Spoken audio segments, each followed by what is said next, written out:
Oh, I had myself muted there. Sorry about that. It turns out I had myself muted twice. I was talking for the whole of it. So let me reintroduce myself. Not a good start already, is it? But anyways, we move. Trying to find who's on the first one on track. There we are. That's Energy Dan who's going for a flying lap. But welcome back to SFR for round 16 around here, the Canadian Grand Prix for Division 2. My name is Jamie or Indigo, and alongside me, unfortunately, it's not Oliver. Oliver's not alongside me, so it is me by myself tonight. We're just watching Energy Dan, but I believe he invalidated this and next lap already. So Energy Dan couldn't even start a lap because he invalidated the final corner. So we're not going to watch him for the time being. We're going on board with the Haasman of Yorham as he makes his way down towards turn 3 and turn 4, where we saw back in 2019. Sebastian Vettel picking up a 5-second time penalty for going off the road and rejoining, and Yorham was running a number 5 as well, what Sebastian Vettel used to run. As we exit turn 7, this can be a very difficult corner as well. We've seen people crash there before in the past. Remember Felipe Massa being one of them as well. As we head down towards this little chicane at turn 8 and turn 9, George Russell crashed at the exit of the corner. I think we saw Yuki Tsunoda as well also make a mistake out of the corner too as he spun on the grass. As we head down towards the hairpin, turn 10, I think Felipe Massa did a double overtake around here back in 2008. I think it was a Rubens Barrichello and Heikki Kovalainen, and took them both on in that corner as well. As we head now onto the straight, Yorham is not on a lap time. He's weaving around, so wanting to get more temperature in the tyres and ready to go for his proper first flying lap. On board with the RB and Sonic Hawk, both RB survived at the Monaco Grand Prix. They finished, I think, 7th and 8th. There is a Sauber who's gone deep into the hairpin, And I think that could be as Joachim goes quickest, but we know that's not his true pace. That is Carvin racing, probably getting out of the way for the driver in front of him who's just gone past him. But the first lap time on the board is a 24.6 for them to beat, and it is beatable because Joachim wasn't really pushing, he was. And there it is then, a 22.3, but that's on the intermediate tyres. And so far, Mindful Wasp is the only driver on the intermediates, which is quite extraordinary because the rest of them think the wet tyres are the ones to use around here in these tricky conditions. Now, Sonic Hawk reaches the final two corners. The Wall of Champions, many being caught out by that wall before, including Sebastian Vettel as well. As we head down now towards the straight, and the finish line is a 25.4 for Sonic Hawk, and he puts his RB into third place then, so he'll be looking for a major improvement. Keith, who picked up his third podium of the season last week at the Monaco Grand Prix, he is not really on a representative lap time. He comes across the line to complete a 36.2, and he pops that McLaren into P4. Mansell, our last week's race winner, 2 wins to his name so far, and Adams again is not here. I believe Mansell has overtaken Adams in the championship, and he has as well. Sorry, that's Div 1 standings. Div 2, yep. Mansell has overtaken Adams in the championship by 10 points. Get back here immediately as Joachim goes quickest with a 21.7 then, and puts himself a representative lap time, which is good enough for a provisional pole, as the rest of them hunt him down for pole in these tricky qualifying sessions. Alas Copo goes into P5, Energy down in P4, Smoke in P3. Smoke, who took pole at the Monaco Grand Prix, but unfortunately made a mistake under the VSC, lost his wing, then fully lost his wing to back, which cost him the win. And here comes Manson, not representative, at 28.3 for him. Mindful Wasps though do all out of those intermediate tyres because the rest of them behind are on the wets and not really matching his potential pace. So here we are, Mindful Wasps doing another lap on these inters. Obviously the inters and the wet compound tyres can do multiple laps around here as well, or any circuit, because they don't heat up as much as the soft compound tyres. They don't overheat, as Burmeister goes towards the top then with a 21.6 in the Williams. I remember Alex Albon in Q2 last year, who put himself into first place by going on the soft compound tyres, and it paid off for him, and it put him in first place in Q2. Got himself a spot in Q3 as well, as the Williams was quite competitive last year, especially qualifying with the one lap pace they had. As Mindful Wasp is 4/10 up in the middle sector, so let's keep an eye on him. He's currently a few hundreds down on Smoke's time, but he's still on the intermediate tyres, showing some decent pace so far. I think, there's a Sauber in the way. Hopefully the Sauber gets out of the way just in time before Mindful Wasp arrives on the scene. And look at that, he took it very nicely out of the final two corners. The RB gets out of the way. Here comes Mindful Wasp now at 21.5. And he's almost a tenth quicker, or he's actually a tenth quicker than Burmeister, who is in second place down in the middle sector, not going for a lap time. Joachim is making his way towards the end of the first sector. He just said in the comments section that he's hoping for a podium. I really hope so. As we've seen so far this season, a reoccurring theme that Joachim and Zenum have great qualifying pace, but unfortunately not able to transpire it into the race, as they make a few mistakes now and then. Maybe haven't got the race pace or the race class, sorry. As Joachim makes his way now towards the end of the middle sector at 49.3, he's half a second up on his personal best. Zenum goes into fourth place in the Ferrari, he's taking a pole as well. And Smoke now puts himself into third place as these guys do multiple runs on the wet weather tyres. As Mindful Wasp is the only one on the Inter so far. Surprise, nobody else has gone for that strategy. Now Cassidy has in the other Sauber.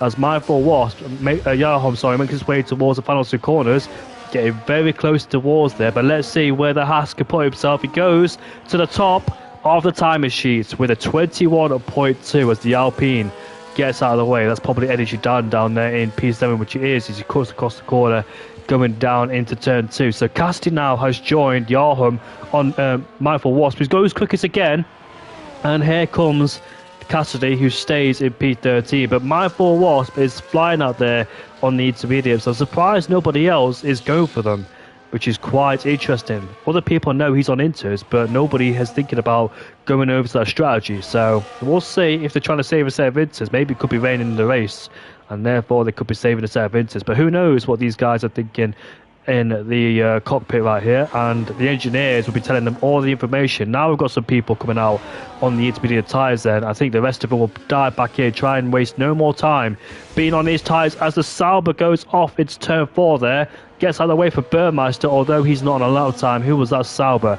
It was Carvin Racing down there in P11. So both Saubers have problems of their own back at the Monaco Grand Prix, unfortunately for those two. They're quite close in the championship. We know that Casti and Calvin have had a few races off this season. And here we are then on the straight. I think Casti was improving in those sets, but he did set a 24.5, so we expect him to have a few seconds improvement. But here we are then down towards the chicane we go. Crucial now for Sauber because they were looking very strong towards the beginning of the season. But McLaren, Alpine and Aston Martin, and Michael Ross goes quickest again. Now Cassidy goes quickest with a 20.0. That's 4 tenths between those two. And Michael Wasp has done his lap time with 5 lap old into tyres then, so great pace still from the Aston Martin drivers. All these drivers are finding more pace and more time. Some of them are still on the wet compound tyres then, so they should think about swapping over to the Inters as they seem quicker at this stage. I thought we had the crossover point between the Inters and the West, but the Inters seem a bit slightly faster, as there's your evidence between the top two, Cassidy and Michael Wasp. And I think somebody else just moved up the order. Is that Smoking P4? Who was that? Burmeister to P5, Sonic Hawk in P6. It was him who just moved up the order. Zenum now goes towards P3 with a 20.4. That's very close towards Wasp's time in P2 there. Wasp was a few hundredths up in the first sector or down, but he decides to back out of it. Here's Cassidy now making his way towards the hairpin, but I don't think he's on a flying lap then. So very interesting qualifying session here with mixed Inters and mixed wet compound tyres. And so far it looks like the Inters are working better, as Joachim has decided to put a set of softs on, which is quite strange because it's still raining evidently out there on the circuit. Burmeister, look at that, 1.2 seconds up in this middle sector. That could put him into P3 depending if he can find more time. A bit of tail happy out of the corner there in the hairpin as we head now onto straight where DRS should be enabled, but of course in these wet weather conditions we cannot allow DRS due to safety reasons. And as Copo pops his Red Bull into P4, 3 tenths behind Zenum, as there's 6 minutes left in this qualifying session. More people diving into the pit lane, more people fitting on the Inters. Here comes Burmeister, it could be pole. It is a 90.6 there, and he's the only one now in the 19s, and that's a fantastic lap time from the Williams driver who has difficult qualifying sessions, but in the race he can really bring himself back into play and show some good pace. If Burmeister could sort out his qualifying sessions, he could be really challenging for the title, and he is. He's not too far behind Mansell in the championship either. He's about 28 points or 18 points away from Mansell. But look at this, the middle sector there for Cassidy, 1.2 seconds up, lighting up the timing screens there is the Sauber driver, and both Saubers really need a good result as well, especially for Cassidy's DNF and Calvin Racing as well. I think he finished in P2 at the Monaco Grand Prix, so decent result for him. Here is Cassidy now making his way towards the final 2 corners for him. Let's see how he does. A bit tentative going in towards the Wall of Champions, and now we're coming towards the final section of the racetrack. It's an 18.7.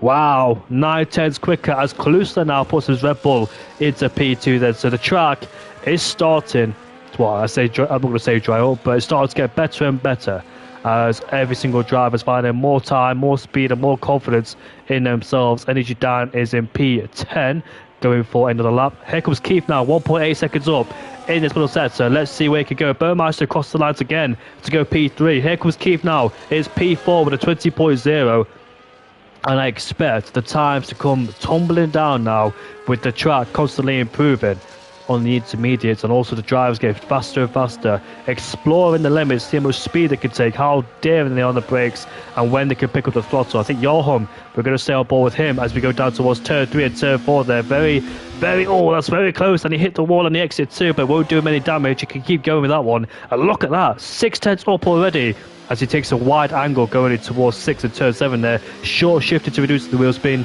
being very careful and patient on the throttle before he can pelt it. And now we're heading towards this third or second DRS zone, going down towards the chicane we go. full of chicanes. It can be very difficult. You want to ride the curbs, and that looks very nice and tidy there for Johan as he gets back on the throttle. And now we make our way towards the end of this middle sector. 1.5 seconds up, and this could, well, maybe he needs to find more time.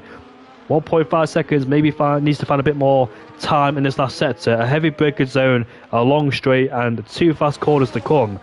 With the Wall of Champions is approaching us. Is Johan brave enough now to try and find more speed in the final 2 corners? Let's see how he takes it. On the brakes we go. Burmeister goes quickest with an 18.4. 3/10 clear of Cassidy. Johan gets a decent exit out of the final corner. Let's see where the Haasman can go. He goes up into P3 with an 18.8 then. So not bad. Not too far away from Cassidy's time. But now the man to beat is Burmeister in P1 then. So this man is on a charge. Energy down in the first sector. Keith is going for another lap time. My 4 Wasp is out there, but unfortunately has invalidated his lap time. Smoke down in P10, but he's 1.1 seconds up in this first sector. Might not be enough, so needs to find more time with the dying stages of qualifying. Here comes the Alpine, goes into P5, and I believe somebody else just moved up the order, which they did. It was Carvin Racing who goes up into P6 there for Sauber. His teammate's looking very strong so far, and he hasn't got enough fuel left in the car, so that could be qualifying over for him. Can he dive back in the pit lane and get back out again in time? I'm not quite sure. MCFC is still in the pit lane. Manso going around turn 7. He's 1 second up on his personal best in the first sector then. So Manso, our championship leader, is fighting with Burmeister in the championship as well, and he sees his rival into P1 then. So Manso needs to respond immediately and see what he can do. Here comes Manso now coming towards the end of this middle sector. It's going to be a 48.1. It's 2.4 seconds up though on his previous best, but still needs to find a bit more time in this last sector. Look at the ERS he has. Surprise, he's got a lot of ERS, but of course in the wet conditions you're not always full on throttle, so therefore you have a lot of battery saved up and ready to use. I'm surprised he's not using it down this straight. Probably forgetting overtake is a thing. As now we head towards the final 2 corners. Takes a lot of curve. Very nicely done there for Manso. Gets a decent exit as more people move up the order. As McLaren Keith goes up the order. Here comes Manso. Goes into P8. And I think he's got about one or two more laps left to try and see what he could do against Burmeister. So qualifying done for Johan. Qualifying done for Cassidy. Elsewhere on the track. Klusler doing a very good job so far. Currently in P4 and he's 3/10 up in the middle sector. We haven't seen this type of pace from Klusler since I think at the Dutch GP when he almost finished on the podium, or he did actually finish on the podium in P3. And now here we are then down this back straight. Alas Copo goes towards P2. That's a good job for him. The pole sitter in China. Here comes Klusler now, the final 2 corners, flirting with the barriers on the exit. Let's see what he could do across the line. He goes. It's P5. He does improve, but not his positioning then. So the Red Bull driver stays where he is. Smoke, one of our main contenders, tried to go for his 4th win in a row, but unfortunately he got taken out of it by himself after he spun under VSC. Burmeister raises the bar once again. It's a 70.9. The Williams driver continues to find more time. Martin goes ahead of Sonic Hawk. He puts himself up into P6. Smoke, though, is on a lap time. Mindful Wasp goes up into P5 now. Great qualifying in the Aston Martin. I think we've got an RB coming towards the line again. Let's see who that is. It is Sonic Hawk who stays in P8. We've got Manso make his way towards the line. He crossed the line right now and he goes up into P7. We're on board with the Alpine and McLaren's making his way towards the line. So let's see where he can go. He stays where he is, whoever that was. Here comes Smoke now coming towards the line. What's it going to be for the Alpine driver? Goes into P2. Great qualifying indeed from Smoke. I believe Fernando will also start second into the Alpine in 2022 or 3. Can't be 23 because he's in the Aston Martin, but it's probably 2022. So 20 seconds left. Cassidy has came out and he's got about 15 seconds left to do one more lap time. So great timing from Cassidy as it goes for a flying lap once again. The RB or Red Bull from P3 crossed the line, stay in P3, but he could go as he messes up turn 2. I'm about to say he could go for another lap time, but unfortunately he's messed up and messed up again. So that's qualifying done and dusted. Klusler is in the pit lane, so his qualifying has been concluded, and we'll see who could try and take pole away. Here comes Smoke now out of turn 7. A few hundreds for the first sector, so he needs to find about 6 more tenths if he wants to beat Burmeister. Here he is, a tenth up in this middle sector, but it's not going to be enough to beat the Dutchman who's currently occupying a pole position. Here comes an Aston Martin towards the line. P2 for Mindful Wasp. Great qualifying session indeed, but we've still got others who are out there improving, such as Smoke there, who's trying to take away P2 back away from him. So seeing him sitting down P14, he's struggling in his qualifier session. Here comes Manso. Manso, our championship leader, stays in P8. Here comes Smoke now coming towards the line as Keith goes inside the top 10. Here comes Smoke. What can he do? It's going to be P2. He found a lot of time in the last sector. Great time indeed from the Alpine driver. It's an 18.1. And we'll see elsewhere what other people are going to do. Here comes Cassidy. Is he up or down? I'm not quite sure, but he negotiates it. Back end stepping out just a bit. He's in P5. Can he be improving? Let's have a look. It might be pole. It is. It's a 17.7 for Cassidy. He's taken pole away from Burmeister by 0.2 of a second. What a comeback after his DNF at the Monaco Grand Prix. Fantastic time. I thought Burmeister had it covered, but actually Cassidy was the one that took pole away. Here comes Alex Copo towards the line now, stays in P6, but Cassidy is on pole like he was at the Miami Grand Prix. Great qualifying from the Sauber driver as we move on to the race. Hope for the driver's sake it is dry, but here are your classifications then for qualifying. Great qualifying from the Scotsman to take pole away from Burmeister, smoking P3 ahead of Joachim. Joachim a great qualifying, but can he transfer it into a decent result in the race? Mindful Wasp, another great qualifying too from him in P5 ahead of Alice Copo. Calvin Racing P7 ahead of Klusler. Zin in P9, Manso our championship leader in P10, Keith in P11, Martin P12, Energy down 13, Sonic Hawk 14th, and MCFC 15th and last place.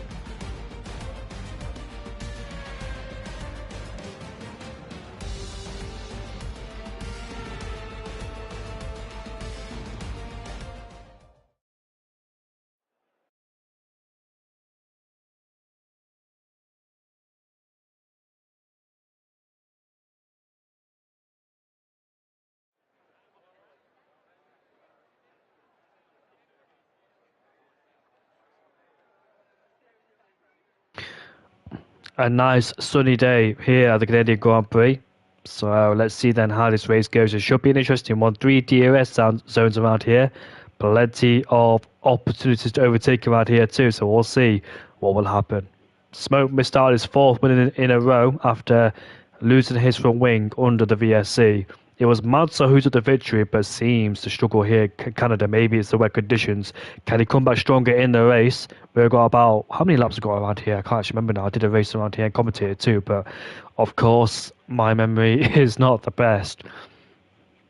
Only when it comes to F1, but I should know how many laps are around here at the Canadian Grand Prix. 35 laps, there we go. I knew it would come into my head one way or another. I was just getting confused between other races. I knew we were in the 70s, like Monaco, Mexico, etc., but I couldn't remember how much exactly it was.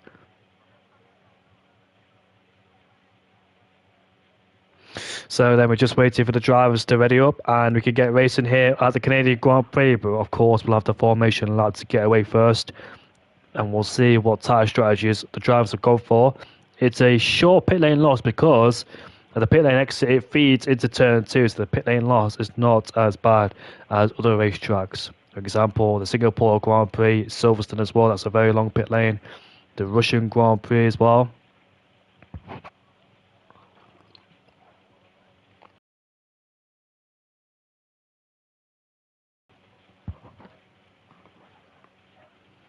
We only had about, I think it was, 8 finishers at the Monaco Grand Prix last time out, but hopefully we don't reach the same amount of DNS as we had last week in Monaco. Of course, that's a one-off race because barriers everywhere. It is very difficult. The game is difficult itself, so I expected to see those DNFs in play, but hopefully we can have a clean one here.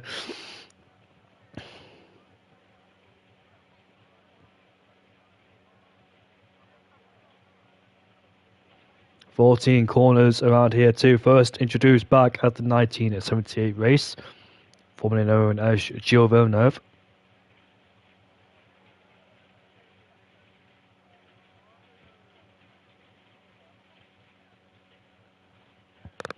So a fantastic race around here this year in Canada. Russell Verstappen and Lando Norris fighting it out for the lead of the Grand Prix. And of course, we can't forget about the 2011 Canadian Grand Prix. Remember, there was a massive delay. If that was today, the Canadian Grand Prix, the 2011 one had been cancelled. But of course, 2011, different graveyard.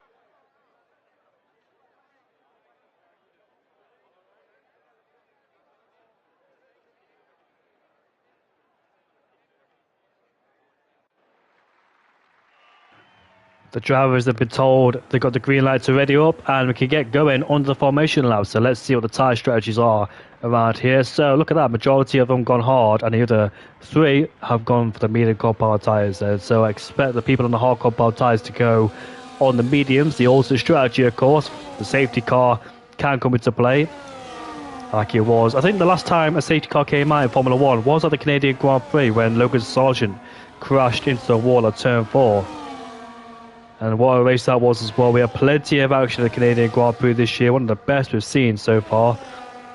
But remember 2019 when Sebastian Vettel picked up that 5-second time penalty for going off the track, and the FIA thought he rejoined in an unsafe manner. Alex Albon doing his double overtake on Esteban Ocon as well, and Daniel Ricciardo. It was a fantastic overtake there from Alex Albon.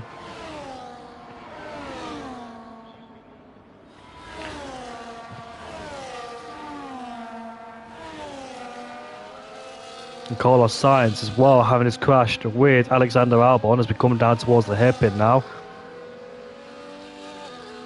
Can Cassidy transform this into a race win? Cassidy, we know he has been struggling so far this season. Is there any luck for the Scottish driver? He hasn't had a win just yet this season. He has had 2 podiums, been close to a win. First podium back in Saudi Arabia and the other one at the Belgian Grand Prix. Now, you could say he did win the Belgian Grand Prix because MDJ was a reserve that day. MDJ won it because Cassidy had a 3-second time penalty, but of course he's a reserve, so it may not have counted there. I don't know how it works, but Cassidy... Oh, there's an RB who spun into the wall, but luckily damage is not on the formation lap. Otherwise, I'll have to do a whole lap with a broken wing as the RB gets itself turned round and facing the right way again, but... We'll see what happens going down into turn 1, 2016, where Sebastian Vettel started 3rd. Got an amazing launch and overtook both Mercedes before turn 1. Of course, both Mercedes in 2016 pushed each other off the track, and we'll see what happens down into turn number 1 then. There are the lights. 3, 4, 5 lights. There's a jump start for Michael Wasp as he takes the lead, but we get going at the Canadian Grand Prix. Cassidy maintains the lead, covers off Burmeister as we go down towards turn 1. The Haas is going around the outside, has the inside line for turn 2, but can't quite make it stick though. Smoke remains in P4. Anything happen further behind? Klusler is trying to make ground on his mini compound tyres. He's up into P7 now. Here comes the other Red Bull of Alex Copo trying to take advantage, but he called it a crash in the wall. That's Mansell who's lost traction at the exit of turn 4 and he's put himself in the wall. Has he broken his wing? I'm not quite sure. I think he's okay. Is Mansell. That's a very lucky escape there from Mansell as Calvin Racing is right to the back, going side by side into turn 7 and turn 8. Joachim has to go off the track there as he had no space and rejoins in P5 with no penalty. But Burmeister immediately putting pressure on the Sauber in front of him, Cassidy, as the other Sauber is trying to get past Joachim for P5. Here comes the Alpine up the inside now. That's seen him and it was Copo trying to go side by side, and Copo looks like he's winning that battle so far, but Burmeister is all of the back now side by side with Burmeister, and he puts himself up into P2 now. Great overtake. He'll take the lead of the race because My4 Wasp, and what a disastrous race already for My4 Wasp. A drive-through penalty and a 10-second time penalty to go with it, so his race has gone from bad to worse before it even started with the lights not going out at the right time. But DRS is enabled now as Burmeister has the lead ahead of Cassidy, so Cassidy can try and stick in his DRS and just follow him until we pit on to the hard compound tyres. Just follow him, use his DRS and try and keep Smoke at bay as well and Joachim at bay, and try and see where he can end up. He hits the back of him and he's broke his wing, and through goes Smoke now, so his strategy has been ruined after he outbroke himself going down into turn 7. Here comes the Haas now of Joachim, who puts himself into P4. DRS overtake, but Calvin's trying to stick around the outside, can't do it. Now his teammate Calvin is all over the back of him. Klusler as well, he's trying to get involved in the action. And Smoke is moving up to P2. Here comes Calvin up the inside in the hairpin. I presume this is team orders because both of them don't want to be fighting, especially with one of them with a broken wing. But it looks like the Sauber of Cassidy is sticking there as Calvin now got the DRS on his teammate, and he puts himself up into P4 ahead of his own teammate. But will Cassidy dive in the pit lane? He's not giving this up, you know. And now his teammate's up into 4th, and now Klusler on the mini-compound tyres were looking to take advantage as well. So we saw a brief yellow flag out there. I'm not quite sure who it was at the time, as the rest of them keep going again. My4 Wasp is only down He still just drives to a penalty, but it's not too far behind, is he? As MCFC is not here. There's Xenum then. So what's happened to those guys? Despite Mindful Wars trying to drive to a penalty, he's not too far behind, is he, of this pack? But he does have a 10-second time penalty. So when he serves his first pit stop, he'll have to serve that under his when he pits onto a brand new set of soft compound tyres or mediums. And here comes Smoke now. Look at that, all over the back of him, but he's not going to go for an overtake. He's going to play it safe and play his cards right. He doesn't want to make any sort of clumsy mistakes to Smoke, as he is going for his fourth win of the season. Xenon picks up a 3-second time penalty. Yorholm is under massive pressure. Mansell gets past Keith. He goes up into P9. Where was that, by the way? That was before turn 10. He goes deep into the hairpin, and he might allow Keith to come back at him. But now, under big pressure, here's Burmeister. Here comes Smoke now to take the lead of the race. Further behind, Calvin's moved himself up into P3. So one Sabre falls, the other one is progressing, and Calvin there, the highest Sabre driver so far. But Casti, oh, look at this, going down into the last two corners. That's Energy Dan and Sonic Hawk. The two admins getting very close for comfort, and Sonic Hawk comes off worst of that battle. They went side by side going down towards the final two corners. You never want to go side by side. You want to end it before going down there into turn 30 to turn 14. The chicane, full of chicanes around this track. As we've got a spinner, that's Xenom down in P15. He's gone for a spin, unfortunately, in the Ferrari. There he is, exiting turn 2. And gets back on the circuit once again then, as we watch Burmeister and Smoke fight it out. Can Calvin now be back in this DRS train? Is there any pace from the Salbush trying to get himself back in DRS? Of course, there's 3 DRS zones around here, so it's going to be very difficult to try and get themselves in the DRS range of the top 2. He's only 1.1 seconds behind, so a bit more pace far for him. He can find himself inside his battle, and the DRS will be reconnected once again. He's bringing Yorholm along. Yorholm's doing a decent job so far. We know his struggles in the past. We've got Klusler just right behind Casti. Klusler is also showing some decent pace in the Red Bull. And here we go. Is there any moves going down here between any of these guys? They're all getting so close. So we're hoping for safety cars to be brought back into play. Keith is right behind Martin, then they're fighting over P8 and P9 with Mansell there up to P7. I'm not quite sure if Mansell's got any slight from wind damage due to that incident down at turn 4 when he spun and hit the wall by himself. We saw a lot of Stroll do that, I think, back in 2021, was it? When he spun the car around, hit the wall, but kept going again. That was 2023, I think it was. Because Oscar Piastri, I think, crashed in the same place as well in qualifying in, I think it was Q3 at the time, which stopped Hulkenberg going up to P2, because Hulkenberg went into P2 but got his lap time deleted. So Alonso got promoted towards P2. Maybe I'm thinking about the wrong year, because I remember Alonso being in the Alpine and get up to P2. So I think 2023. Yeah, I think 2022 is when Alonso got up to P2 that day. Well, now Keith on the mini compound tyres needs to make progress and try and get past these guys on the harder tyre to try and make progress as much as he can before he goes into the hard compound tyre himself. As we go down towards the final 2 corners once again, can he get a decent run on the final corner? Try and get DRS and Slipstream and overtake him down at turn 1. Is there an overtake going down here? There is for the Aston Martin. Mansell side by side going down into turn 2, trying to go around the outside. Can he do it? He gets squeezed by Alice Coper, but Alice Coper giving him enough respect and room, and Mansell puts himself up to P6. That's a very good move there from Mansell, as Zeta picks himself up a 3-second time penalty. KXI. It is me, Kalen. How you doing, mate? It is me. Hope you recognise my voice. How you doing, mate? Are you? I didn't expect you to be on the stream tonight. But Calvin's losing time now towards the top 2. That's the problem being outside the DRS train. When Casti hit the back of Smoke, I think it was, he just struggled to stay in DRS, and therefore that's when the train broke up.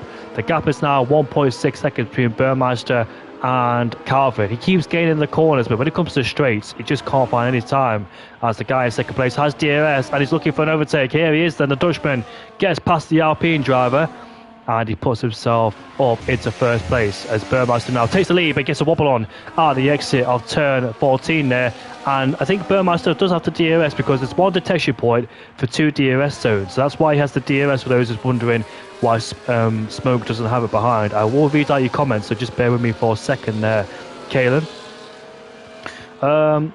OMG, Jamie, what are you doing here? I used to race with these guys in this league. I am back in this league. I'm a Div 2 and Div 1 commentator, so I do Div 2 for Tuesdays, and Div 1 for Wednesdays. And how have you been? It's been some time. Yeah, it has, Kaylin. I'm doing all right, thank you, mate. Hopefully you're doing all right yourself with your go-karting sessions. I know you've been out there quite a lot on the circuit yourself. But yeah, I'm doing fine, thank you, mate. And hopefully you're doing all right too.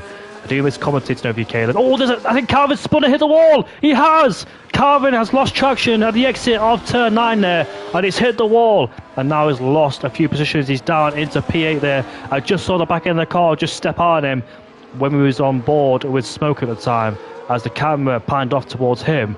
And now Carvin's down to P8. So the podium has gone back towards Joachim, but not yet though, because the Red Bull of Klusler is looking for his second podium of the season, and he puts himself up to P3 now. So the Red Bull is on a charge after a few disappointing races for Klusler. He's had a bit of time off. And here comes Burmeister and Smoke, and once again battling for P1 and P2.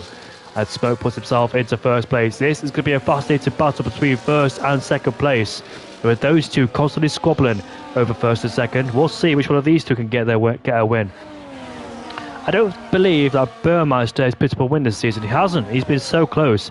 Burmeister has got 6 podiums this season, but not close to a win yet. It could have been in the Imola Grand Prix had he not picked up a penalty, whereas the rest of them got about 3 or 6 second time places on that day. But Burmeister really needs this win for his championship aspirations against Adams and Manso. His rivals, whilst they're absent and whilst they're struggling, he knows he can capitalise on this and take points away. But look at Manso, despite his problems on that one, he's up to P5 there, not too far away from Joachim. And Klusler just further up the road then. So Manso's recovery drive, despite hitting the wall, has been great so far. His qualifying was disastrous after being struggling in the wet conditions. But now he's up to P5, almost in the DRS range of Joachim and Klusler. And Joachim is also looking for his first win of the season. He's only got 8 points to his name, has Joachim so far this season. Multiple DNFs, and his best result came at the Azerbaijan Grand Prix. And Zedam's had a big mistake out of the hairpin there. So he gets going once again. It's the Ferrari drive. I think that's the second time we've seen him spin in this race as well. As you can see that Joachim is all over the back of the Red Bull now on the midi-cop bar tyres. We've got Manso on P5. We've got Alice Copo. So there's another DRS train from 3rd all the way down towards 10th place. Mindful Wasp up to P11 despite having to drive the penalty, still on the back of this pack. I thought it'd be further backwards, but obviously the pit lane loss is not huge around here. Look at that. Joachim right on the curb to turn 7 there. I really hope he didn't pick up a warning for that one. I think it was so close to a warning, but playing with the limits of the racetrack around here. Here we are then, exiting turn 8. We saw George Russell crash there back in 2023. I think he was running on the podium that day, or close to it, until he ruined his chances. He was fighting with nobody. Look at that, Joachim getting all of the back there of Klusler. I remember Pastor Maldonado hitting the back of somebody there and it caused the other guy to retire. And here comes Joachim now, and Burmeister Smoke are swapping places once again for P1 and P2 as we go back on board with P3. Here comes Joachim with the DRS open, puts himself into P3. This is going to be Joachim's best race of the season. We've seen him plenty of times that he's had some decent pace, but consistency is where he's been lacking so far. And finally having a bit of consistency. Has he finally got used to the game, the way it works, etc., the car handling? Has he finally adjusted to the 24 game as Carvin gets a massive slide out of turn 2? It's a shame for Carvin, it's a shame for both Salvers there who were running high like they were at the Monaco Grand Prix until one of them retired, which was Casti, and the man that took pole as well on P13. So it's been a shocker for Casti, unfortunately, P13. So the top two are pulling away, having their own private battle for P1 and P2. The Williams versus the Alpine of Burmeister and Smoke. Burmeister will be pushing absolutely hard against Smoke. He's motivated, determined to get his first win of the season. Can he get it? He deserves it if he does. But P2 will be another podium for him. It'll be his 7th podium of the season. I'll be matching the record for as well with Madzo with 7 podiums. And here comes Smoke now. Up into P1 he goes. If Burmeister does finish on the podium, he'll have 7 podiums like Madzo does as well, as I mentioned before. Madzo, though, looking for his 8th podium of the season now. He's on the back of Klusler and Joachim. He's looking to extend his championship lead ahead of Adams, but Burmeister is closed in. Here comes Madzo now. Up into turn 1, and he overtakes him as well. Nice move there, didn't outbrake himself, and he puts himself into P4. So maybe Klusler is starting to struggle on the mini compound tyres. He's one of the only people in the medium, same with Keith and Sonic Hawk.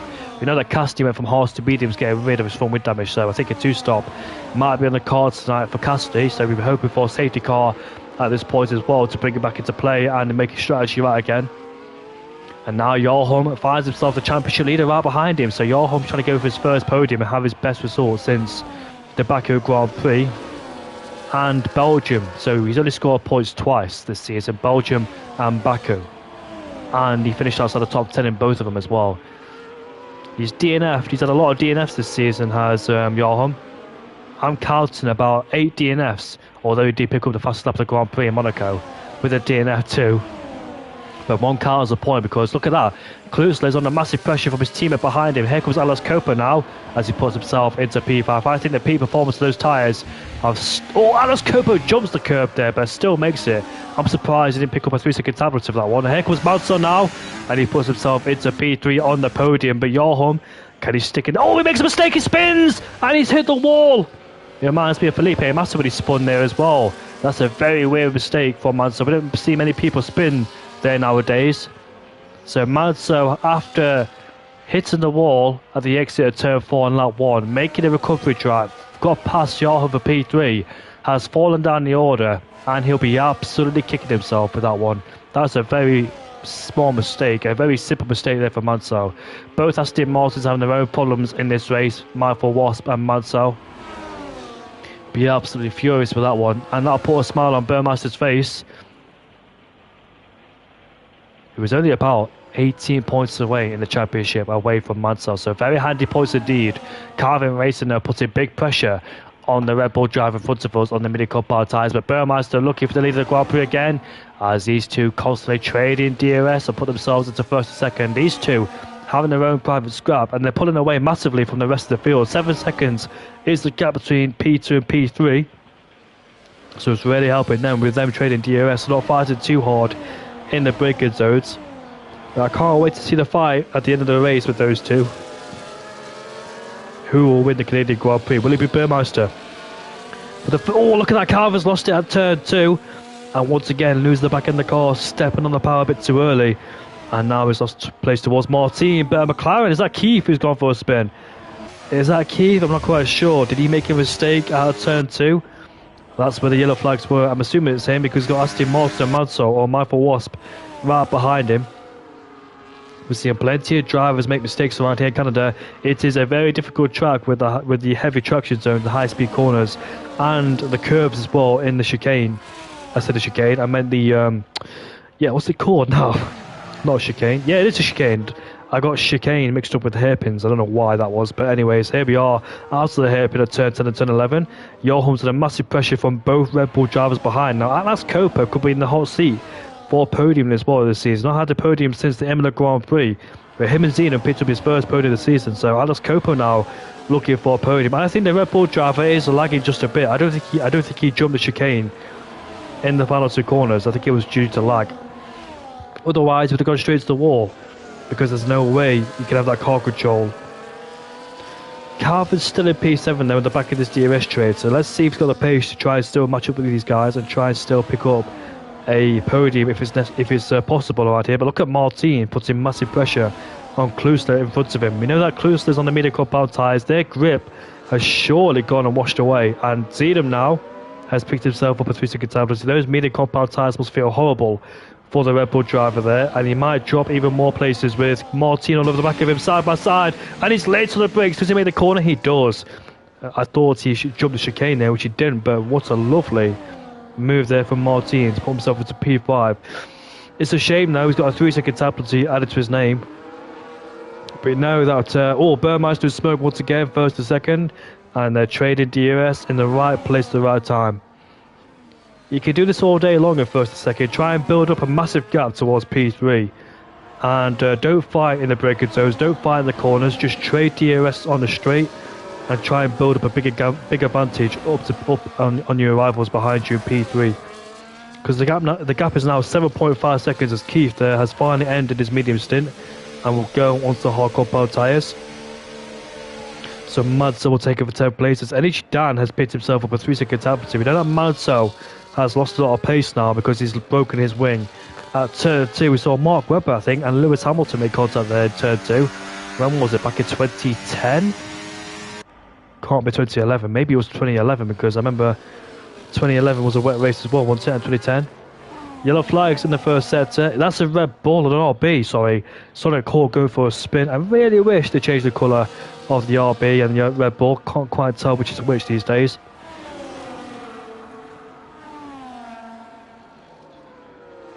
Here we are, headed down to the hairpin. Calvin's late to the brakes. And he puts himself up into P6. Nice move there in the chicane. Didn't Oscar Piastri make a move there once a long time ago? Or was it Lando Norris? Can't exactly remember now, but one of the two McLaren boys made a nice move in the chicane in the hairpin there and put themselves further up the field. Oh no, Joachim, I missed it. He's got a 3-second time penalty, has the Haas driver there.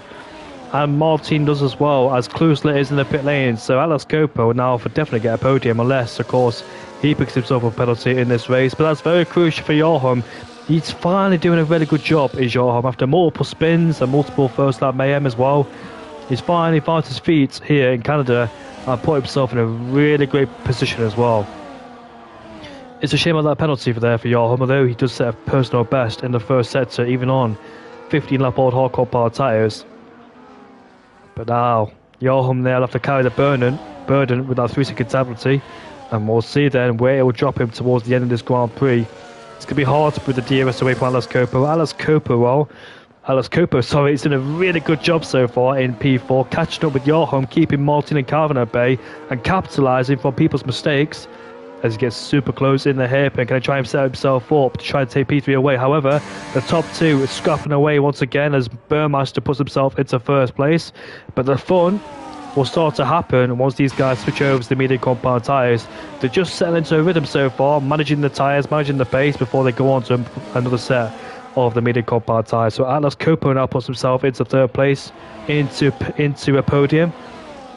And Joachim will be begging that people around him do have penalties like Martin, Energy Down, Mindful Wasp, and a few people quite far behind, but such as Calvin and Alex Copo, they do not have penalties. So as long as those two keep it nice and clean, they should be moving up the order to P3 and P4, depending how spread out the gap is towards the end of this race. Martin, however, has picked himself up another penalty in this Grand Prix. That's 6 seconds added to his tally, and we're halfway through this race as well. So the situation is Burmeister and Smoke.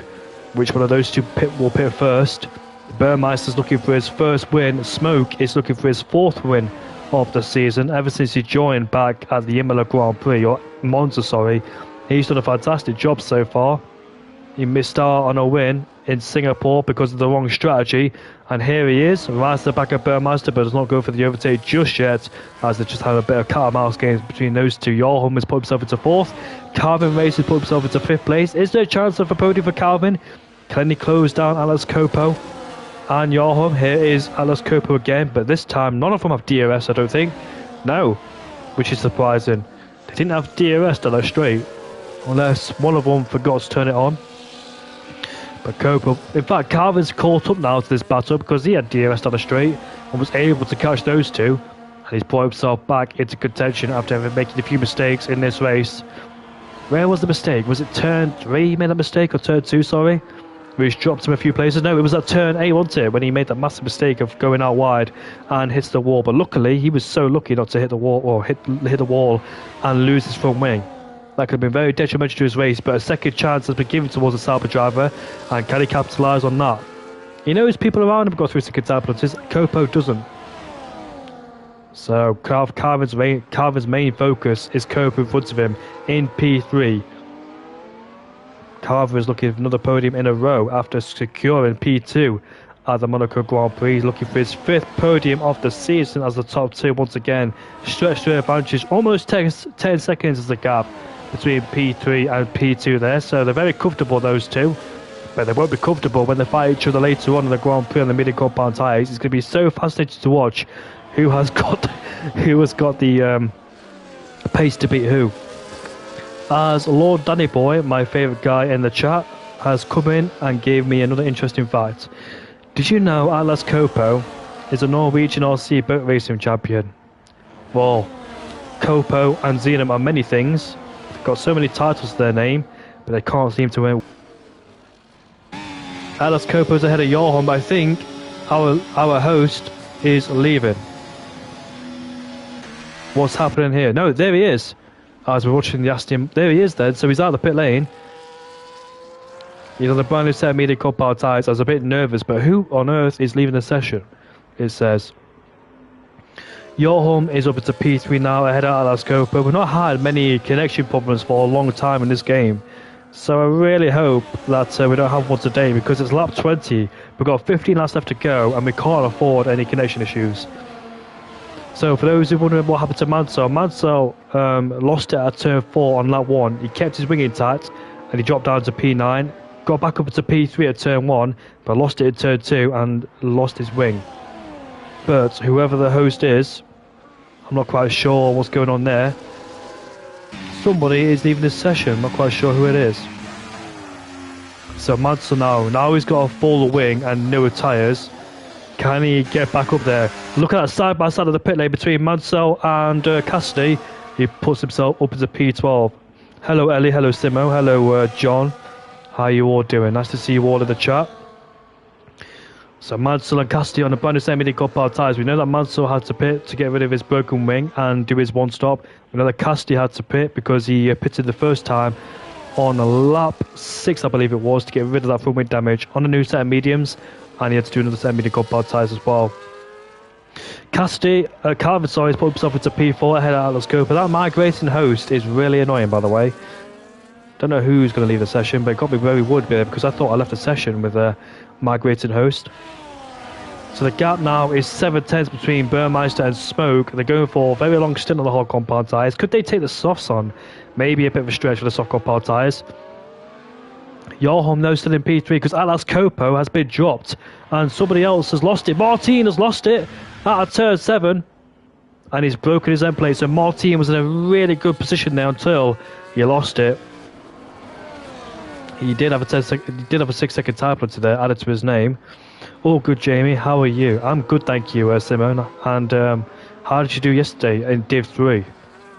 And somebody's left a session, I believe they were. But Burmeister is all over the back of Smoke, but not able to overtake him in the final 2 corners. One of these two going to appear. Who's going to pull the undercut first and try and break free of the DRS of each other? But like somebody said, it is getting cloudy, so it could be raining towards the end of the Grand Prix. We did see a bit of rain in qualifying, and that could really spice things up, make or break people's races, of course. But of course, in the UK, it is raining, as Martin has picked himself up a 10-second time penalty. So, big woes there for the man who's running a good race around here in Canada.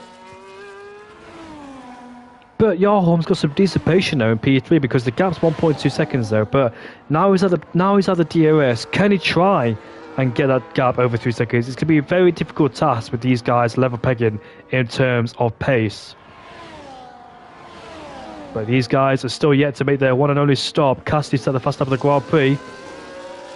And we're going to see Mansell. Mansell's lost time. Oh!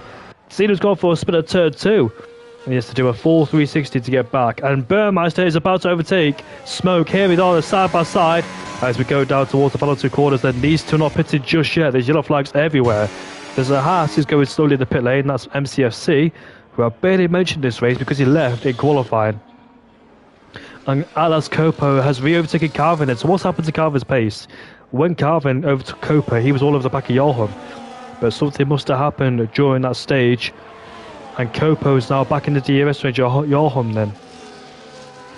That's good. Yeah, a bit messy. Had collision with Maggi and messed up my race. Finished P18, I think. Unlucky there, Simo. Atlas Coppo is really good in the rain since he is from Bergen and used to it with his RC boat racing. Rain has to be arriving or more people would have stopped. Yeah, Laser, last time me and you had a wet race. Oh, there's a Haas! That's Johan who's hit the wall at turn 8! Oh, it's a shame there for Johan. He's running such a strong race, but all those tyres started to come to an end. Is that rain? Yeah, it is. It's raining, guys. So these guys have stayed out there because they don't want to do hard, medium, inter. They want to do hard inter if they can, but their tyres must be off the cliff by now. So it explains why these people are staying out there for so long on these hard compound tyres. But yeah, Laser, last time I got a podium was with you. But last time I got a podium was on Sunday, my first ever podium on the 24 game. Thanks to you and your teammate as well. But this is going to be really interesting now. These old hardcore power tyres will losing grip or losing temperature, and they're going to manage it until they're going to go on the inters. Yorholm's in the pit lane. A bit too early, but we know he's got foot mid damage, so he's got no choice really but to pit. It's a massive shame there, as Zenum's already in the pit lane doing the intermediate, so it's a bit too early. As Yorholm's on the medium compound tyres again, so it's going to be hard medium inter, I believe it is. Out of the pit lane he comes and rejoins. Where is he going to rejoin? In P9 as Keith has picked himself up a 3-second tire penalty. Martin is all over the back of him, going down towards turn 1. We've got a massive field spread. But this is going to be a very interesting stage. Who's got the tyres left to manage these conditions? Because it can be really difficult on these hardcore power tyres. As we exit the hairpin then, Smoke will have the DRS set up on Burmeister. But these guys should not pit just yet. It's a bit too early to pit on the intermediates because they'll burn out and overheat. I've had experience with that before as well. As we head down towards the follow-through corners, these two did a fantastic job all race, fighting all race long. They broke the gap of 14 seconds between P2 and P3, and here comes Smoke now, going side by side with Burmeister. Into turn 1 we go. This is the first proper battle we've seen so far, as Burmeister sticks around the outside and stays ahead of his Alpine rival. I dare say Smoke could be a contender for a championship. The way he's going so far has been very consistent, has multiple wins, got some good pace. There was a lot of controversy as well. Look at that, the grip he has in the high-speed corners. The car just showing no signs of weaknesses in these greasy conditions. The track is greasy and a bit slippery, but the car looks planted there for the Alpine. As we go around again, 10 laps left to go in this race. These hard compound tyres have gone a long way in this Grand Prix. Cassidy has picked himself up a 3-second tire penalty. Mansell is in the pit lane. Sorry, Mindful Wasp is in the pit lane to put on a set of softs towards the end. Here's an interesting thing as well. If it stays like this, because I've seen races where it's rained but not heavy enough to try to merit the inters, and usually you've got to hang in there towards the end of the Grand Prix. So is it going to be wet enough for the inters to be used? And here comes Smoke now. A very brave move going down towards the chicane. And he takes P1 away on the final two corners, but gets a very wobbly exit D. Both cars fighting for traction at the exit of turn 14. And Smoke then takes the lead of the Grand Prix again from Burmeister. Alex Copo looks now he's secured for a podium. He's got Yorholm out the way. He's got Calvin in P4 who was pitted. So let's see, is this a set of inters or is it a set of medium compound tyres been attached? Energy Dan is also in the pit lane. It takes about 3 or 4 laps for the rain to make an effect on these tyres. Calvin's on the soft compound tyres then, that's very interesting. Energy Dan's on the medium, so there's a retirement, is there? No, sorry, that yellow flag and that migrating host caught me out. But no safety cars so far in this race, so who is going to be daring to go on the intermediates? Is it going to be Drives towards the end? This could make or break your race. We'll see who has the best strategy. Will Burmeister and Smoke just do the same thing and respond to each other and go to the pit lane together? I don't know what I'd do if I was in this situation, because it looks well there, but at the same time, it looks like the drag compound tyres are still the ones to be used. But the MotoGP race where Jorge Martin, as here comes Burmeister now, puts himself into P1. But he's in the pits. Smoke's in the pits then. But the question is it inters or is it mediums? Has Calvin and Energy Dan thrown their race away? We're about to find out what tyres it is, and it's going to be the soft compound tyres being used. Wow. It looks like he's getting wetter and wetter, but I don't think these hard compound tyres are going to make it towards the end or continue like this. Surely the hard compound tyres are falling off their cliff as Smoke rejoins in P3, now maybe P4. Well, the Haas is a lap down. Here we are then out of turn 2. Has he left? He turned into a ghost. I'm not quite sure if he left or not. No, he hasn't. Thank God for that. I thought he just left there, did Smoke. But look at that. Even on the soft compound tyres, looks like he's very tentative on the throttle, the way he's turning the car. I really don't know what the best tyre is. The best person to look out for is Zenum in P14. It looks like he's really struggling so far. So, what's the situation? Are the Inters better? There's an Aston Martin, however, who has made a mistake down there. It's Mantle again who's lost his end plate. Into the pit lane he goes for a set of Inters. It's a double stack, by the way, for the Aston Martin boys. So, a lot of front wings being missing there for the Aston Martin crew. Martins retired. It's a safety car. A safety car has been deployed now. So, I think it's ruined Smoke's strategy. But, what is this? Decision from Burmeister. Is it going to be the softs? Or is it going to be the Inters? What's the best tyre strategy? Both Aston Martins are on the Inters. What's Burmeister going to do? What's he going to do? Is it Inters for the Williams? It's softs. What's Atlas Copo going to do in P2? It's him and Zenum are in the same party, so Zenum could be giving him information. It's soft compound tyres again. So Smoke has rejoined in front of Burmeister. Oh no, he hasn't actually, because Burmeister just gets in front of him. So it's worked in Burmeister's favour. The top two are on the same tyres. The rest of them are on the soft compound tyres. I don't know, because it looks like it's on the crossover point. I had a situation like this on Sunday, and if Laser's still here, he knows what I'm talking about. But the situation was the wet tyres better, or was it the Inters? Because it looked treacherous out there. There was puddles everywhere, heavy rain hitting the track as well, and I got told to go the intermediate tyres. I was like, "Are you crazy? It's still absolutely pouring it down out here on the wet compound tyres." He said, "No, go on the Inters." So I went on the Inters. It turned out to be the best strategy. I went from P16 to P2. No, in fact, let me tell you the true story. I went from P16 to P1. I led half the race. Then people who went from wets to Inters had a massive tyre advantage, and on the last lap, on the final corner, I lost the lead of the race. Yes, sad times. I almost cried. No, I didn't cry, but yeah, I was very sad indeed. I had a massive gap to the guy in P2. With 2 laps left to go, it was 5.6 seconds. And I lost it on the final corner, final lap, because my tyres were done from pitting on lap 5, 6, and take those Inters towards the end. It could have been my first win of the season, my first win in a league in 2024, and my first podium. Although I didn't get my first podium, but I was very sad indeed.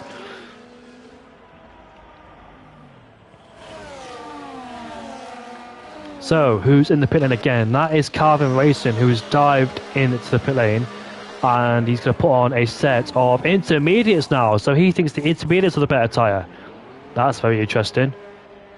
We've got a mixture of Inters, mediums, softs and hards. There's 4 tyre compounds being used in this race. But which one of the 4 is better?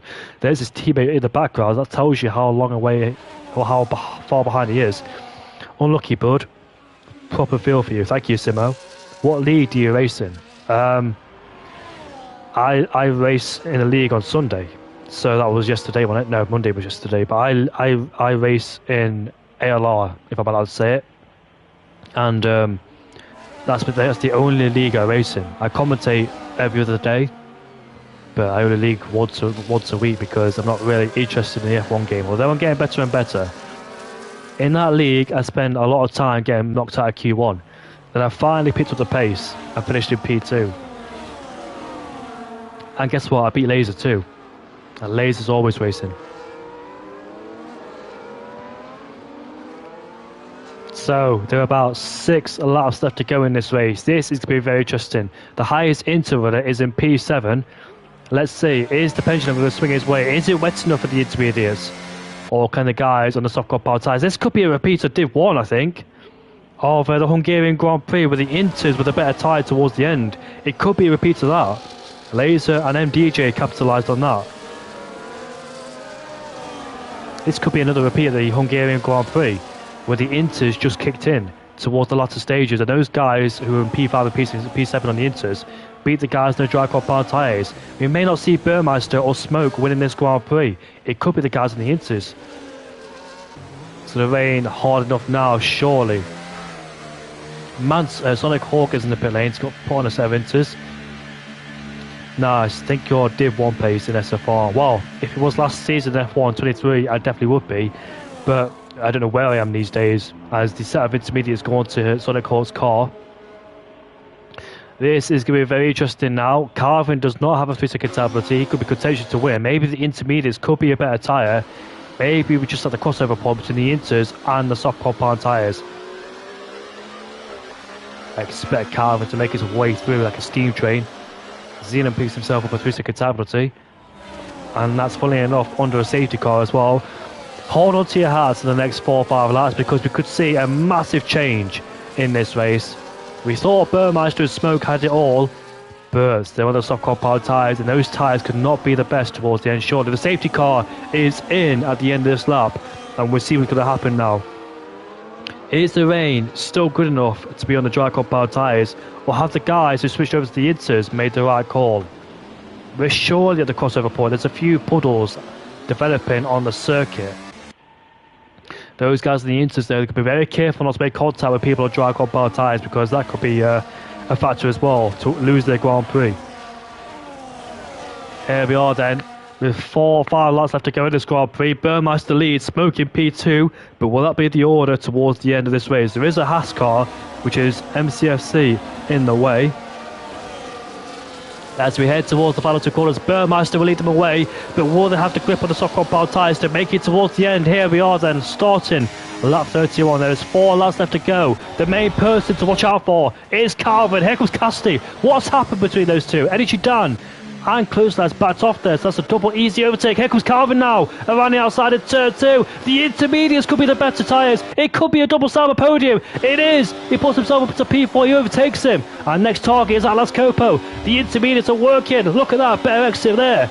As Clouslas picks himself up a 3-second time penalty. A VSC has been deployed. A few people are losing places and are losing the end plate. Has the Saubers hit each other? Oh, come on, Cassidy. Not the second time, man. That's the second time he hit somebody. It looked like it was an easy Sauber one. It could be still because the intermediates will be a better tyre, but Cassidy, he just hit the back of his teammate. It's a real shame, though, because Sauber are the ones to win this Grand Prix now. They can't afford to mess it up by hitting each other. Surely not.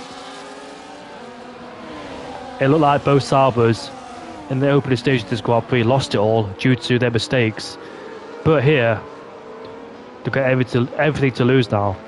They are the best tyres, it's their conditions. The highest interrunner is those two in P4 and P5. The guy behind's on dry compound tyres, so they need to make their way through cleanly without making contact, and Cassidy without picking up any more from wind damage. A Haas of your home has also broken his wing, and who's that?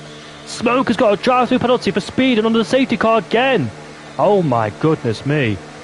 And that's his race-winning aspirations over. Mindful Wasp has now got a drive-through penalty for speed on the VSC. I thought the VSC was over, but it stays out. And a safety car has been deployed. There's the safety car. It's not a VSC. And I didn't even know the safety car came up, but there it is. The green Aston Martin safety car is out, and people are diving in to go onto a set of inters. Atlas Copa and Burmeister were left vulnerable towards the end of this Grand Prix. It might not be Burmeister or Smoke winning anymore. Smoke has picked himself up a driver's penalty, so he won't win this Grand Prix. Atlas Copa has now got a penalty. Burmeister's on the wrong tyres. But what a change in this race. The trajectory of this race has completely changed. The pendulum has gone back towards the Saubers' way. And it looked like for one moment the Saubers were way out of it, with both of them having their own problems spinning and losing their end plates too. But they're back in this on the 2 Saubers. What a fantastic decision to go on the intermediates, those two. Mansell in P7 could be on course for a podium. Remember what happened to him? So down a lot to reiterate. Lap 1, turn 4, he crashed but didn't lose his front wing. He lost a few positions. Then, I think, when was it? Lap something? He overtook Johan for P3. Then he spun and broke his wing and had to make up for the... what sort of time penalties? Who's got what penalties? My wish, your wish is my command. But why has Atlas Copo swapped with Burmeister? What's happened there? Has Burmeister spun or something? And... No! Come on, guys! Don't do this! Just leave it as it is. Don't take the lead. Just leave it. I don't want these guys to ruin the race. So let me go. Yeah, there's the drive-through penalties. Look at that. Zenon has picked up a 21-second time penalties. Burmeister has got a 10-second time penalty for ignoring yellow flags. Look at that. 1, 2, 3 people have not picked up a penalty. What a disastrous race here, the Canadian Grand Prix. I didn't expect it to be this disastrous. But Mansell could find himself back at the podium after all his problems, hitting the wall, being down there in P13, making multiple stops. Let's see the pit stops. Yeah, look at that, 3-4 stops for some people, and 1 stop for Burmeister and Alex Copo, but they're on the wrong tyres. So Burmeister should have Alex Copo. I don't know what happened to Burmeister. He could have probably went on the grass and Copo overtaken him. But you're allowed to do that. Remember, Sergio Perez picked up a 10-second penalty for illegal overtake in Imola 2021.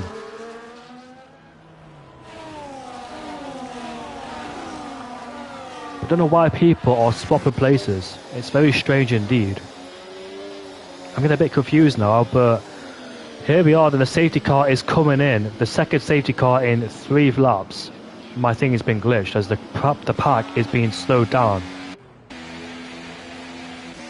Have a look at this. It stopped raining. Oh my goodness me. I don't think... Well, Burmeister and Alex Copo could be the ones. Hasn't stopped raining. That's very strange. It started raining. But here we go then. What's going to happen now towards the end of this Grand Prix? There's 3 laps left to go in this race. The rain has stopped. We've got people on penalties. Spoke is in the pit lane to serve his 10-second penalty, or his driver penalty, sorry, as we head down towards turn 1. In the background, here comes Mansell on Nishidamba. Can't quite make it stick, but Mansell's on the inters. Mansell's got more grip on the inters. Here he is then. Mansell can't afford to make risky moves. He knows he could be the place to probably win this Grand Prix or be on the podium. We don't know what's going to happen in this race. Anything can happen, but Energy Dan gets a poor exit. Here comes Mansell now, side by side with Dan, going down into turn 7. He takes... No, he doesn't! Oh, that's so close there. They're still side by side, fighting for grip. Mansell on the outside. He takes on P5, but look at this. The 2 Sabres are right behind Alex Copo. And now we're headed down towards turn 6 and turn 7. Maybe the soft compound tyres could be the better tyres, but Burmeister has a 10-second time penalty, so it's impossible to pull away by 10 seconds in 1 lap. Here we go, down towards the hairpin now. Let's have a look at the penalty situation. That was a fantastic fight between Mansell and Dan. Well controlled, no contact. It was super close, but in the background, I just saw a Haas almost spin out. Here comes Carvin now. He puts himself into P2. Will Cassidy take advantage as we go down towards the hairpin? Cassidy's hit his teammate, and Alex Copo goes by, bounce over the curves, and here comes Cassidy up to P3. Now, both Sabres have got the Rebel on the way, but the DRS is enabled, indicating that the soft compound tyres are going to work. If Burmeister's pen is unfair, he can get it removed. But I don't know. It's a very weird one, to be honest with you. And here comes Johan on Energy Dan going down, but Energy Dan has the outside line, closed the door, and Johan's not able to take advantage, although he just tapped the wall there. The gap is 3.3, but I don't think Burmeister can gain 7 seconds in 1 lap. Mansell will probably get a podium. Will he get a podium? I'm quite sure. Let's have a look at the penalty situation. Yeah, he will. I don't know what I'm talking about because Mansell does not have a penalty. But, oh, Mansell! No! He just picked himself up a 20-second time penalty and he'll be kicking himself. Carvin Mason is the only driver not to pick up a penalty. Here we are, down at the hairpin. Here's Energy Dan sliding out of control, and he stays in P6 then. So Carvin Racing will win this Grand Prix, the only man not to pick up a penalty. And there's the Sauber Cassidy. Will he dare fight his teammate? And here comes Alex Copo to make it 3 abreast as we go down towards the hairpin now. Alex Copo's in P2. What an overtake! What a fantastic overtake. Burmeister's have finished the race in P1, but Alex Copo now will come across the line. Alex Copo's won the Grand Prix! Oh my goodness me. Carvin Racing has just picked up a 3-second time penalty under the final 2 corners. Alex Copo's the one to win. What an unexpected victory. What an overtake that was. Unbelievable. Wow. We didn't know who's going to win the Grand Prix until we crossed the line. That was a race. A circus of a race. Unbelievable stuff indeed. Oh my goodness me. What an overtake from Alex Copo. Had the confidence, the bravery to go on the brakes and didn't outbrake himself. Made the corner stick. What an overtake. What a fantastic victory. A round of applause there for Alex Copo. Incredible indeed. Oh my goodness me. And the two Kickstarters, despite their issues, are on the podium. Brilliant, brilliant stuff indeed. Wow, what a race. I'm going to invite these boys to the podium interviews and we can hear what they're going to say.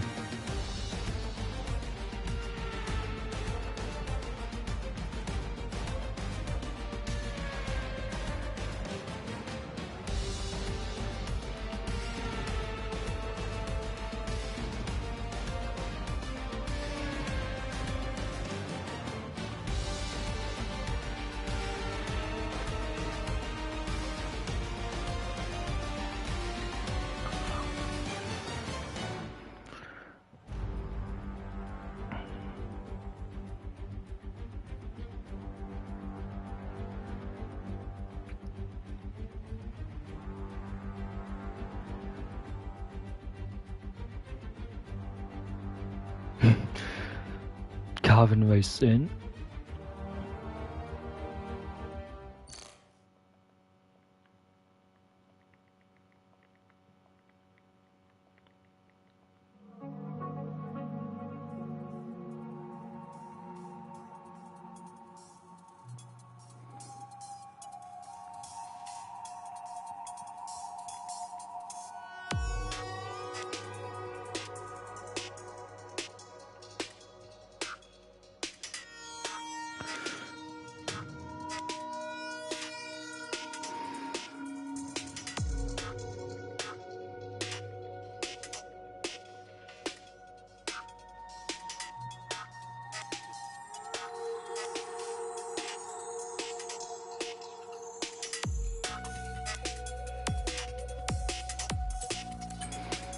I've just invited all three of them to the podium interviews and hopefully we can hear from those boys.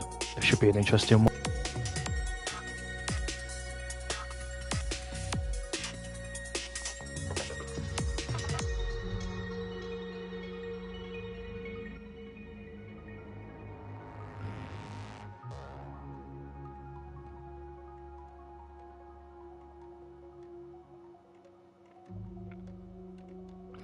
So, one of the Saubers are in the podium, and I believe that Alex Cooper might not win the Grand Prix because apparently he overtook Burmeister under the safety car. I didn't quite see how that happened. Just waiting for Calvin to join the party. I think Cassidy's already here. And yeah, we can get going with the podium interviews. We'll start with you, Cassidy, to not keep you waiting. But yeah, welcome back to the podium, mate. And yeah, what a fantastic race from you, because I know you had your struggles in the early stages. I know you made contact at the back of somebody in turn 7 on lap 1. Yeah, it was the first lap, and when he got you for the lead of the Grand Prix, you must have been so frustrated because you were hoping to stick at the back of him, but made contact with him, and that put you well out of contention because you had to do a 2-stop or 3-stop, hard, medium, inter. I think you did. What point in the race did you think that you'd be back on the podium, because it looked like you were nowhere with your broken front wing?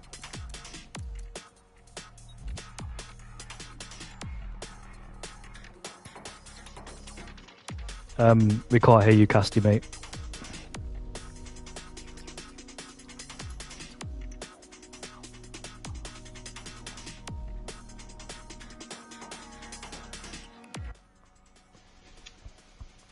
Hello.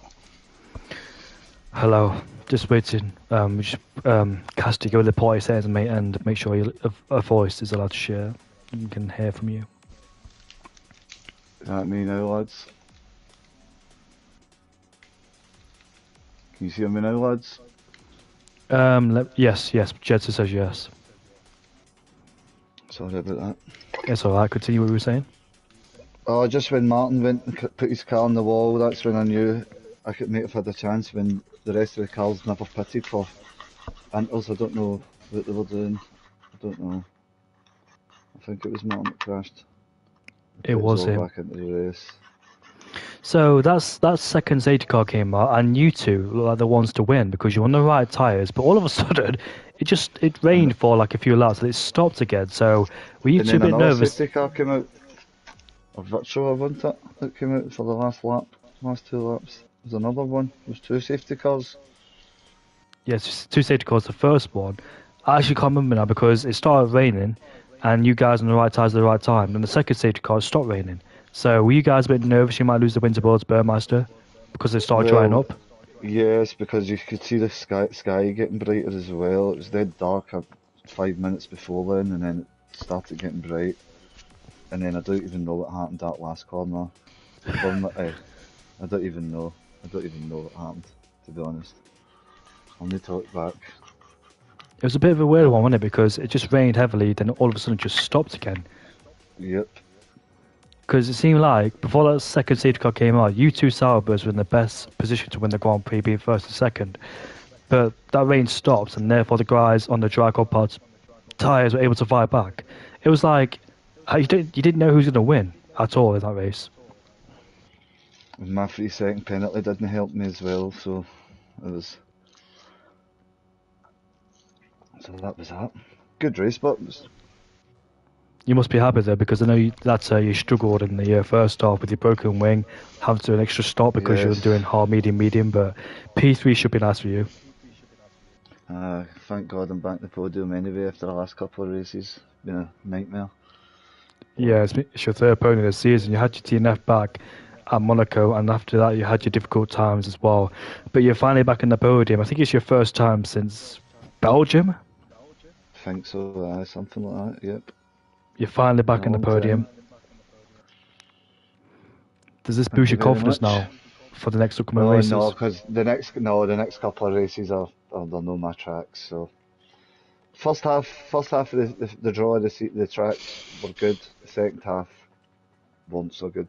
And Canada's one of my best tracks, so that's that. So Well, nothing to look forward. but I say because you're in a really tight battle with McLaren, Alpine, Aston Martin, and yourself, Kick Sauber. So this is a good haul of points for Sauber. It could leapfrog you ahead of Aston Martin. But yeah, the constructors is really tight as well. Good luck at the now. We move on to you, Alex Copo, and I want to talk about one thing, like what happened under the second safety car. How did you get ahead of Burmeister? I was kicked from the lobby, so I had to quit the game and reconnect. So I wasn't there when I guess my ghost maybe overtook him. I don't know.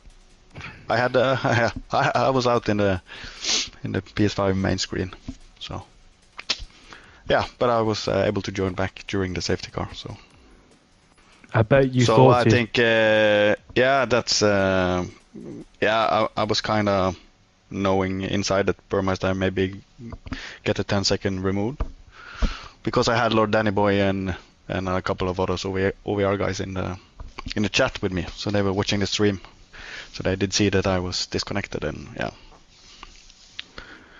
Well, and I also screamed that Burmeister get the penalty. So yeah.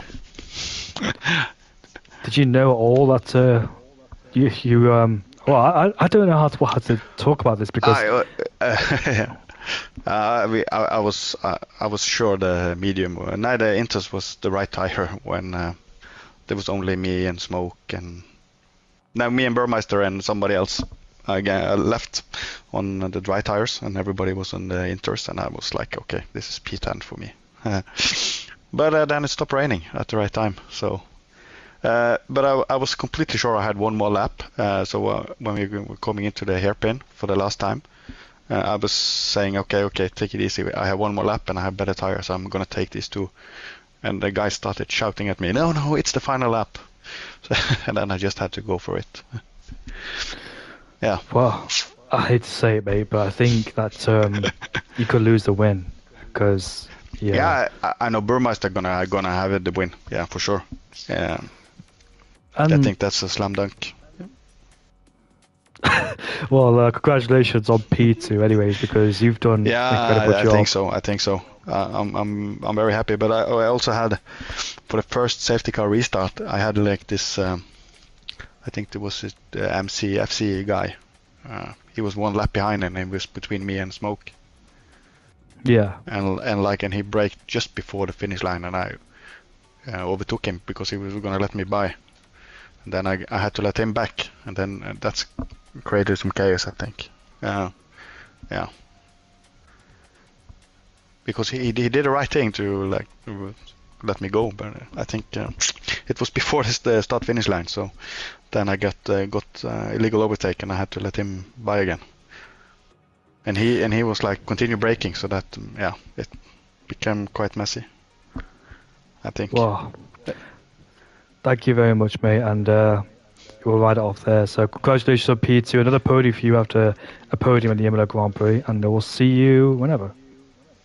Yeah, I hope for the Spain Grand Prix. I'm gonna prank, and hopefully me and Sinan can be on the podium together. Good luck, and see you later, mate.